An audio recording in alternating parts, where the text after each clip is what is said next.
প্রধান উপদেষ্টার পরামর্শক্রমে রাষ্ট্রপতি কর্তৃক মনোনীত ব্যক্তি শপথ গ্রহণ করাবেন। আমাদের বর্তমান সংবিধান অনুযায়ী নতুন যারা সংসদ সদস্য হবেন ইনশাআল্লাহ 12 তারিখে ইলেকশনের পরে তাদের শপথ গ্রহণ করার কথা হচ্ছে স্পিকারের, স্পিকার না থাকলে ডেপুটি স্পিকারের, ওনারা না থাকলে অন্য বিধানও আছে। এখন আমাদের এখানে স্পিকার ডেপুটি স্পিকারের মধ্যে একজন নিখোঁজ, আরেকজন জেলে আছেন, তাদের বিরুদ্ধে গুরুতর কিছু মামলা আছে এবং তারা পদত্যাগও করেছেন, বিশেষ করে স্পিকার। ফলে এই অবস্থায় উনাদের দ্বারা শপথ গ্রহণ করার কোনো রকম স্কোপ আছে বলে আমি মনে করি না। আমাদের আইনে আছে উনারা যদি শপথ গ্রহণ করাতে না পারেন তাহলে রাষ্ট্রপতি কর্তৃক মনোনীত, অর্থাৎ 1, 2 হচ্ছে 3 দিনের মধ্যে যদি এই শপথটা না হয় তাহলে প্রধান নির্বাচন কমিশনারও শপথ গ্রহণ করাতে পারবেন। এখন এটা সরকারের নীতিগত পর্যায়ের সিদ্ধান্ত, আমি আপনাদের চূড়ান্ত কিছু বলতে পারবো না। তবে আমাদের সামনে দুইটা অপশনই আছে, একটা হচ্ছে রাষ্ট্রপতি কর্তৃক মনোনীত কোনো ব্যক্তি শপথ গ্রহণ করাতে পারেন।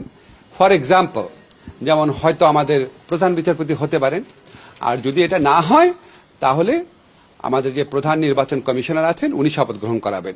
কিন্তু সেক্ষেত্রে একটা সমস্যা হচ্ছে, ওটা 3 দিন ওয়েট করতে হবে। আমরা আসলে ওয়েট করতে চাই না, আমরা নির্বাচন হওয়ার পরে যত দ্রুত সম্ভব শপথ গ্রহণের ব্যবস্থা করতে চাই। রাষ্ট্রপতি নয় কেন?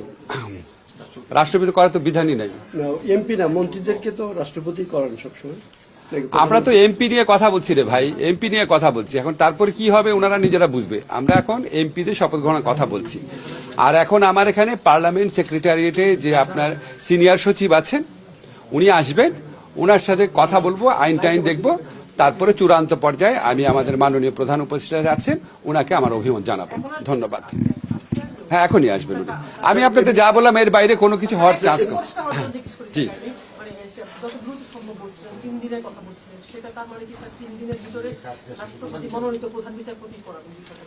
না সেটা না, আমি আপনাদেরকে যেটা বলছি সেটাই হচ্ছে, এখানে দুইটা অপশন আছে। মানে আবার রিপিট করতে হচ্ছে একই জিনিস। এক হচ্ছে এখানে সাবেক স্পিকার এবং ডেপুটি স্পিকারের শপথ গ্রহণ করানোর কোনো স্কোপ নাই, নাম্বার 1। নাম্বার 2 হচ্ছে ওনাদের নির্বাচনের ফলাফল ঘোষণা হওয়ার পরে 3 দিনের মধ্যে যদি শপথ পড়াতে হয় তাহলে রাষ্ট্রপতি কর্তৃক মনোনীত প্রধান উপদেষ্টার পরামর্শক্রমে রাষ্ট্রপতি কর্তৃক মনোনীত কোনো ব্যক্তি শপথ গ্রহণ করাবেন। সেটা আপনাদেরকে আমি এক্সাম্পল হিসাবে বলেছি। এটা আমাদের বর্তমান প্রধান বিচারপতি রাজি থাকলে উনিও হতে পারেন। আর বলেছি 3 দিনের মধ্যে যদি শপথ গ্রহণ করানো না যায় কোনো কারণে তাহলে এরপরে প্রধান নির্বাচন কমিশনার শপথ গ্রহণ করাতে পারবেন।